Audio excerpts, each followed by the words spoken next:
अजनबी का पत्र। सर्दियों की वो सुबह कुछ अलग थी। शहर की हवा में ठंडक थी और स्टेशन के ऊपर हल्की सी धुंध तैर रही थी।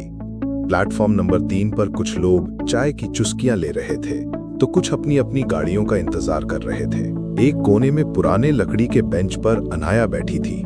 उसके पास एक पुराना बैग जिसमें कुछ किताबें और कुछ कागज थे और चेहरे पर चिंता की लकीरें साफ नजर आ रही थी। आज उसके लिए बहुत बड़ा दिन था, कॉलेज की फीस जमा करने का आखिरी दिन। लेकिन जेब में सिर्फ आधी रकम थी।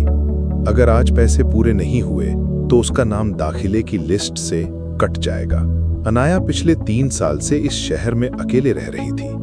गांव में उसके माँ बाप खेतों में मेहनत करते थे, लेकिन खेती से इतना ही आता था कि घर का खर्च किसी तरह चल सके। कॉलेज की पढ़ाई उसके लिए एक सपना थी और हर सेमेस्टर इस सपने को बचाने के लिए उसे संघर्ष करना पड़ता था। डाकिये का थैला और गिरा हुआ लिफाफा। अनाया अपने विचारों में डूबी हुई थी, तभी एक डाकिया वहां से गुजरा। उसके कंधे पर एक पुराना चमड़े का थैला था और चलने की जल्दी में उसके थैले से एक लिफाफा गिर गया।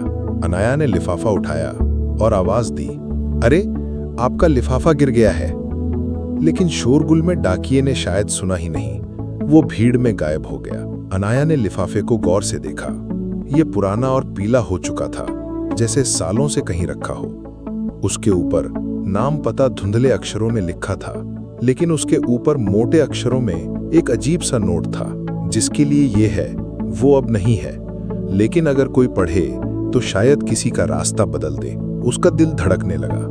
पहले तो उसने सोचा कि इसे वहीं छोड़ दे, लेकिन फिर मन के किसी कोने से आवाज आई, पढ़ ले, शायद ये तुम्हारे लिए ही हो। पत्र का सच।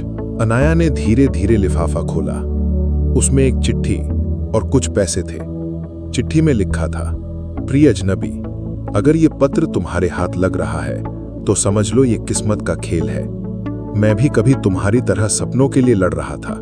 मेरे पास भी उम्मीदें थीं, लेकिन हालात में मुझे हार मानने पर मजबूर कर दिया था।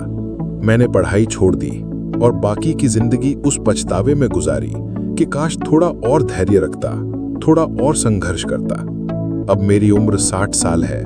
मेरे पास देने के लिए बहुत कुछ नहीं, लेकिन ये थोड़े पैसे शायद तुम्हारे किसी कदम में मदद कर दें। एक शर्त है, जब तुम्हें लगे कि तुम्हारे पास जरूरत से ज्यादा है तो ये रकम किसी और अजनबी को दे देना जो अपने सपनों के मोड़ पर खड़ा हो। एक अजनबी जिसने हार मान ली थी, लेकिन चाहता है कि तुम जीत जाओ। लिफाफे में 5000 रुपए थे। अंदर की लड़ाई। अनाया ने पत्र कई बार पढ़ा। उसके गले में कुछ अटक गया था। ये रकम उसकी फीस पूरी करने के लिए काफी थी, लेकिन सवाल यह था, क्या ये लेना सही होगा? कुछ मिनटों की सोच के बाद उसने महसूस किया कि ये पैसा शायद सच में उसके लिए ही आया था, और अगर वो आज ये मौका छोड़ देती तो शायद उसका सपना टूट जाता। उसने पैसे अपने बैग में रखे और सीधे कॉलेज पहुंचकर फीस जमा कर दी। संघर्ष और वादा। उस रात बहुत देर तक जागती रही। उसने अपने आप से वादा किया कि एक दिन मैं भी किसी अजनबी की तरह किसी को ये मदद दूंगी। इसके बाद के साल आसान नहीं थे। उसने स्कॉलरशिप के लिए मेहनत की, लाइब्रेरी में घंटों बिताए, पार्ट टाइम काम किया और धीरे धीरे अपने सपनों के करीब पहुंचती गई। 5 साल बाद अनाया एक सफल पत्रकार बन चुकी थी। बड़े अखबार में उसकी रिपोर्टें छपती थीं और उसका नाम पहचान बनने लगा था। वादा निभाने का दिन। एक शाम उसे रेलवे स्टेशन पर रिपोर्टिंग के लिए जाना पड़ा। किस्मत का खेल देखिए, ये वही प्लेटफॉर्म नंबर 3 था जहां सालों पहले उसे वो लिफाफा मिला था। वहां उसने एक लड़के को देखा, दुबला पतला, आंखों में डर और हाथ में एक फटा हुआ बैग। वो बेंच पर बैठा था जैसे किसी गहरी चिंता में डूबा हो। अनाया उसके पास गई और बातचीत शुरू की। लड़के का नाम आरव था।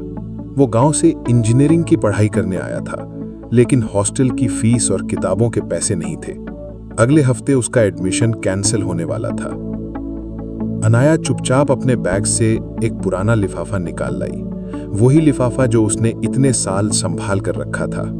उसमें उसने 5000 रुपए रखे और वही चिट्ठी जो सालों पहले उसे मिली थी। उसने लिफाफा आरव को दिया और कहा, ये किसी अजनबी ने मुझे दिया था जब मैं तुम्हारी हालत में थी। अब ये तुम्हारा है। वादा करो जब तुम्हारे पास ज्यादा होगा तो इसे किसी और को देना जो तुम्हारी तरह संघर्ष कर रहा हो। आरव की आंखें भर आईं। उसने लिफाफा अपने सीने से लगा लिया। सफर जारी है। वक्त बीतता गया। आरव इंजीनियर बना, फिर उसने ये लिफाफा किसी और को दिया। उस नए इंसान ने भी आगे ये सिलसिला जारी रखा। हर बार जब ये लिफाफा किसी नए हाथ में जाता तो उस पर एक तारीख और नाम जुड़ जाता।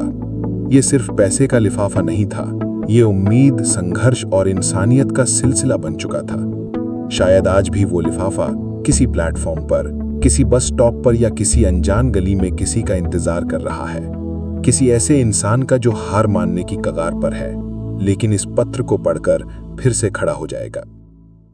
संदेश है, कभी कभी सबसे बड़ा सहारा उस इंसान से मिलता है जिसे हम जानते तक नहीं, लेकिन असली ताकत तब है जब हम वो सहारा आगे बढ़ाएं, ताकि उम्मीद का ये चक्र कभी न टूटे।